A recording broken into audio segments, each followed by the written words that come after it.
फिलहाल Donald Trump ने मैदान मार लिया और वाइट हाउस में उन्होंने अपनी जगह पक्की कर ली है। और अब आने वाले दिनों में कुछ अर्से के बाद जनवरी का महीना होगा जब डोनाल्ड ट्रंप एक बार फिर वाइट हाउस के मकीन बन जाएंगे। और इसके लिए उन्होंने खूब तगोदो की, कोशिशें की, उनकी टीम भरपूर अंदाज में कैंपेन चलाती रही और बिलाखिर उनकी ये कैंपेन कामयाब हुई। और इस तरह उन्होंने जो रिक्वायर्ड सीट्स थी इलेक्टोरल कॉलेज की वो हासिल कर ली और उन्होंने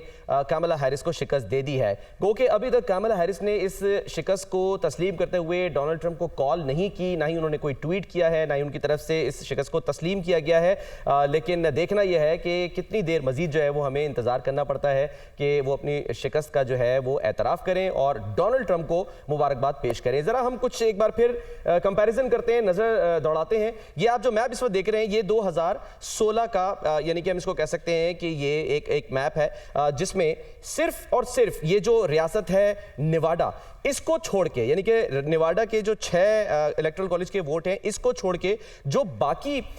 यानी कि जो स्विंग स्टेट्स थी, जिसमें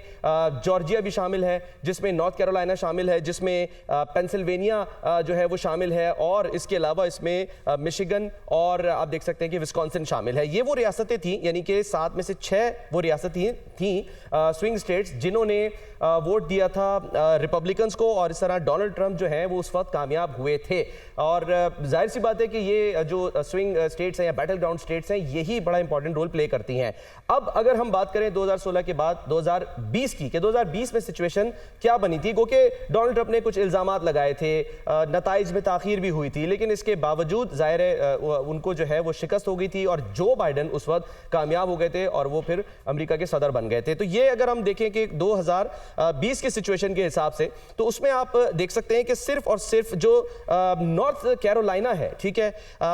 इसको अगर आप देखें तो यहाँ पर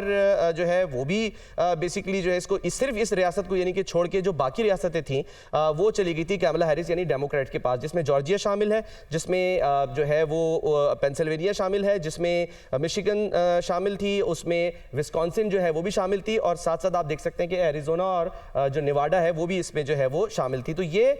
7 में से वो 6 रियासतें थी जिन्होंने डेमोक्रेट्स को वोट दिया था और इस तरह जो है उस वक्त जो बाइडन जो है वो कामयाब हो गए थे और सदारत का ओहदा उन्होंने संभाल लिया था। और इस मर्तबा भी 7 ही रियासतें थीं जो कि अहम करार दी जा रही थी, यानी बैटल ग्राउंड स्टेट्स, जहां पर आखिरी वक्त तक, आखिरी दम तक इन 7 रियासतों में, जिनमें जॉर्जिया, जिनमें north Carolina, Pennsylvania, Michigan, Wisconsin और इसके अलावा वेस्ट कोस्ट की तरफ चले जाए एरिजोना और नेवाडा जो है वो शामिल थी। यहाँ पर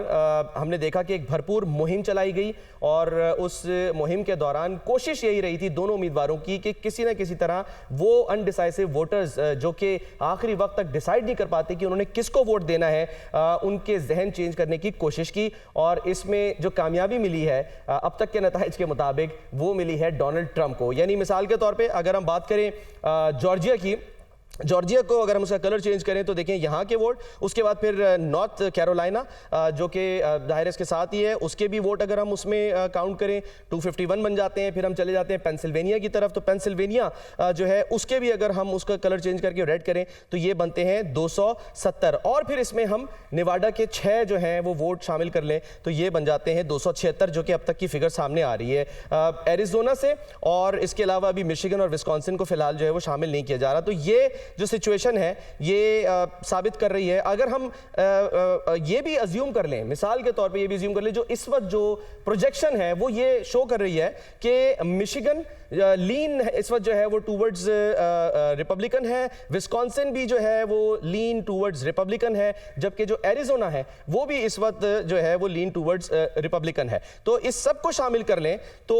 डोनाल्ड ट्रंप साहब ने जो अपनी विक्ट्री स्पीच में बात की है कि वो 315 के करीब नशिस्तें या इलेक्टोरल वोट जो हैं इलेक्टोरल कॉलेज के वो हासिल कर सकते हैं। तो ये इस अंदाजे से, इस तरीके से जो है ना वो ये फिगर बन सकती है। हमारे हिसाब से ये 312 बन रही है, लेकिन बहरहाल जो डोनाल्ड ट्रंप हैं उन्होंने एक्सपेक्ट किया है कि वो 315 नशिस्तें जो है वो इस इलेक्शन में जीत सकते हैं। बहरहाल कामयाबी के बाद उन्होंने अपनी विक्ट्री स्पीच कर ली है और उसमें उन्होंने ये ऐलान भी किया है कि वो अमेरिका को दोबारा से ग्रेट बनाएंगे और अमेरिका का सुनहरी दौर जो है वो शुरू होने वाला किया है। अब देखना यह है कि आने वाले दिनों में वो तमाम बातें, वो तमाम पॉलिसीज जिनका ऐलान वो अपनी मुहिम के दौरान करते रहे हैं, क्योंकि उनको काफ़ी वक्त मिला, उनको तकरीबन ऑलमोस्ट 2 साल मिले इस कैंपेन को चलाने के लिए, जबकि जो कमला हैरिस हैं उनको वो बोझ मिला था जिसको शायद वो उठा नहीं पाई, जो कि जो बाइडेन उनके लिए छोड़ के गए थे। और जो बाइडेन के दौरे हुकूमत में हमने देखा कि मईशत के बारे में बहुत से अमरीकियों का ये ख्याल था, बल्कि 44% अमरीकियों का एक सर्वे के मुताबिक ये ख्याल था कि जो मईशत है वो जो बाइडेन के दौरे हुकूमत में मजीद नीचे की तरफ गई है, खराब हुई है। तो उस तमाम की जो रिफ्लेक्शन है वो हमने देखी एक जमहूरी माशरे में वोट के जरिए, कि आपने वोट डाल के जो है ये फैसला करना है कि आपने किसको इक़्तिदार में देखना है, आप क्या चाहते हैं कि कौन इक़्तिदार में आए, और जो उनके वादे हैं, जो उनके दावे हैं, अब उनको पूरा करने का वक्त आएगा। अब आगे चल के ज़ाहिर कुछ टाइम लगेगा।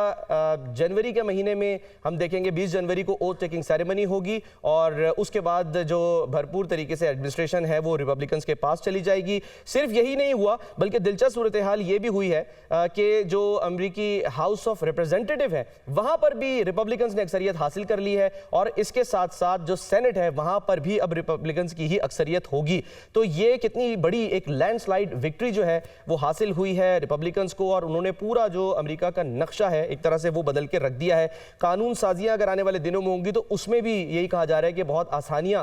जो हैं वो उनको मिल जाएंगी। लेकिन वो दावे, वो वादे, खास तौर पे खारजा पॉलिसी से मुतालिक जो जंगों की बात की जा रही थी, यूक्रेन जंग हो, गजा में जंग हो, उसके लिए डोनाल्ड ट्रंप का ये दावा था कि मैं जब आ जाऊंगा तो ये जंगें खत्म हो जाएंगी, और उन्होंने रिसेंटली भी यही बात की है।